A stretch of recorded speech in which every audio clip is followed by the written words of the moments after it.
We're all kind of looking for the secret, right? The secret to living a long, happy, fulfilling life.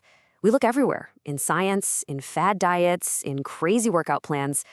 But what if the real answers, the real wisdom, came from the people who've actually done it? The ones who've mastered the art of living? Well, let's dive into that. I mean, really think about it. If you could just sit down with them, what would they even tell you? Would it be some big, complicated secret or something surprisingly simple? In this explainer, we're going to do pretty much exactly that. We're going to explore the stories of some of the longest living people in history and unpack what they had to say. So first, let's get on the same page. We're not just talking about living to 100, we're talking about an incredibly rare group of people called supercentenarians. These are folks who've hit 110 years old or even older. There are only like 300 to 450 of them in the entire world. These are the true masters of longevity. All right, so let's meet some of these absolute champions of living. Because their stories aren't just about the number of years they lived, they're filled with powerful lessons about how to live. First up is the all-time record holder, Jean Calment from France. She lived to be 122 years old. I mean, just think about that. Born in 1875, she literally saw the Eiffel Tower being built. She even met Vincent van Gogh.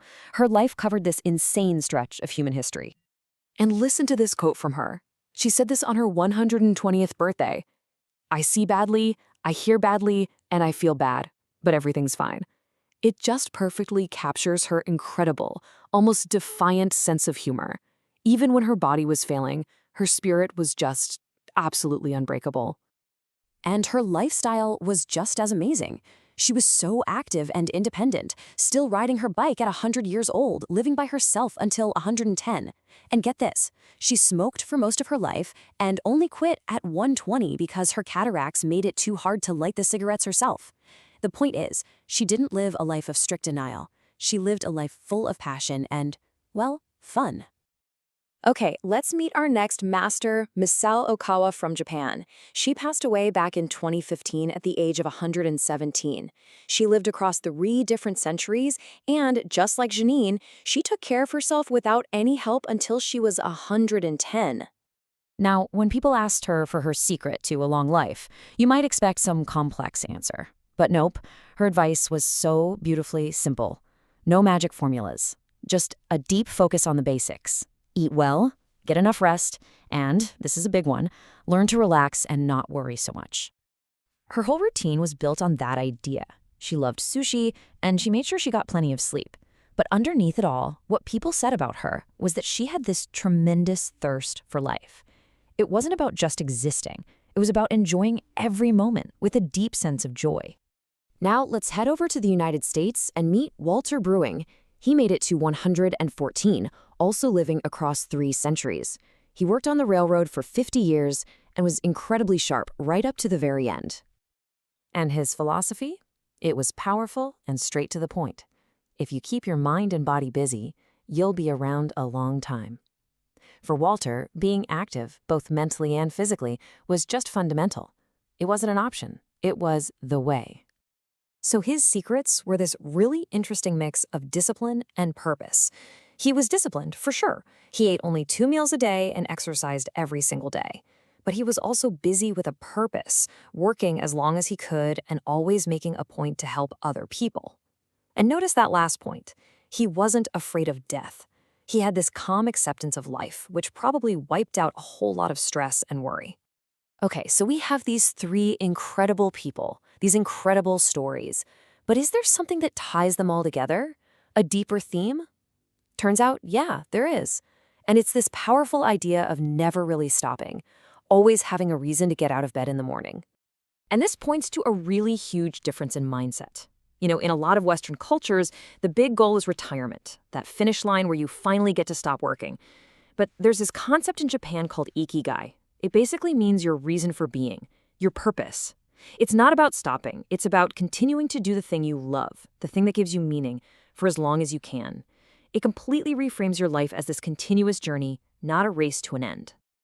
And man, just listen to these words from the legendary Japanese artist, Hokusai. He didn't see his life as a decline. He saw it as a constant climb towards getting better, towards mastery.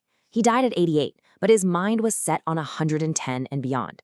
That right there, That is the spirit of Ikigai. So this is all just fascinating, right? But the big question is, how do we take this amazing wisdom and actually apply it to our own lives? Well, the good news is it's not some complicated puzzle. In fact, the beauty of it is how simple and accessible it all is. Let's just boil it down to 4 main takeaways. Number 1, stay active. Just like Walter Bruning said, keep both your mind and your body busy. Number 2, learn to relax. That's Misao Okawa's simple advice to not worry so much. Number 3, cultivate a positive attitude. I mean, Jean Calment's sense of humor is a masterclass in this. And finally, and this might be the biggest one of all, nurture your purpose. Find your Ikigai, that thing you love, and never stop doing it. So now I want you to take just a second and really think about this for yourself. It doesn't have to be some huge life overhaul. Could you start a short walk every day? Could you make a conscious choice to worry a little less about something you can't control? Or maybe just pick up a hobby you've let slide. What's one small thing you can take from this and start today? And that really brings us to the core of it all. A common thread here is that these masters never retired from their passion. So here's my big question for you. What is your Ikigai? What's that one thing, that passion, that purpose that you feel like you could just do forever? I would genuinely love to read what you have to say, so please share your answers down in the comments.